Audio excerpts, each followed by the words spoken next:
परभणी जिल्ह्यामध्ये आपण जर बघितलं माझ्या पाठीमागे हे असे रोज काळे कुट्ट ढग येत आहेत, मात्र पाऊस काही पडत नाहीये। रोज परभणीतल्या शेतकऱ्यांना असं वाटतं की हे ढग आलेत, हे एक आशेचे ढग आहेत, आज पाऊस पडल, उद्या पाऊस पडल, मात्र जून महिना संपत आला तरीही परभणी जिल्ह्यामध्ये तुटक असा एकूण 45.2 मिलीमीटर एवढाच पाऊस झालाय। आणि यामुळं ज्या पावसावर काही शेतकऱ्यांना आशा होती की बाबा पेरणी केल्यानंतर पाऊस पडल, तसे जवळपास 75,000 हेक्टरवर शेतकऱ्यांनी सोयाबीन आणि कपाशीची लागवड केली। मी तुम्हाला दाखवतो की जी लागवड केली ती जमीन बघा, हे सोयाबीन इथं लावलेलं आहे आणि ही आज या शेतीची परिस्थिती आहे।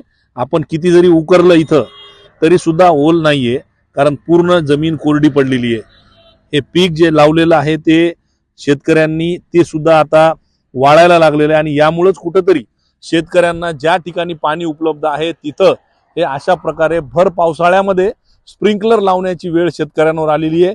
शेतांच्या शिवारामध्ये जिथं जिथं पाणी उपलब्ध आहे, जिथं जिथं बोरचं पाणी असेल, विहिरीमध्ये पाणी असेल, तिथं तिथं स्प्रिंकलरवर सध्या ह्या सोयाबीनला पाणी देणं चालू आहे, कपाशीला पाणी देणं चालू आहे आणि कुठंतरी ही जी काही पावसाची तूट आहे ती भरून काढण्याचा प्रयत्न शेतकरी करत आहेत।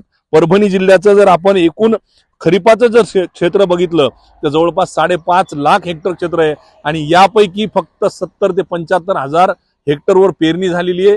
पेरणी केलेल्या शेतकऱ्यांचं सुद्धा पावसाअभावी दुबार पेरणीचं संकट त्या शेतकऱ्यांवर आलेलं आहे। खतं महागलेले आहेत, बियाणे महागलेले आहेत, ह्या सर्व शेती निविष्ठांची जे काही दर आहे ते महागलेले आहेत। दुसरीकडे ज्या शेतकऱ्यांनी खतं बियाणे घेऊन ठेवलेले आहेत ते सुद्धा पावसाची वाट पाहत आहेत, कारण पेरणीला उशीर होऊ नये अशी त्या शेतकऱ्यांची आशा आहे। मात्र वरुण राजा परभणी जिल्ह्यावर काय बरसत नाहीये, त्यामुळं शेतकरी आता मोठ्या संकटात सापडलेला आणि हे चित्र जे आहे ते ज्या ठिकाणी पाणी उपलब्ध आहे त्या ठिकाणी दिसून येत आहे। त्यामुळं येत्या काही दिवसांमध्ये धोधो पाऊस बरसेल, राहिलेल्या पेरण्या ज्या आहेत त्या होतील आणि जे शेतकऱ्यांनी पेरलेलं आहे ते सुद्धा चांगल्या प्रकारे येईल अशी आशा आहे। कॅमेरा पर्सन व्यंकटेशसह पंकज क्षीरसागर, एबीपी माझा, परभणी। एबीपी माझा, उघडा डोळे बघा नीट।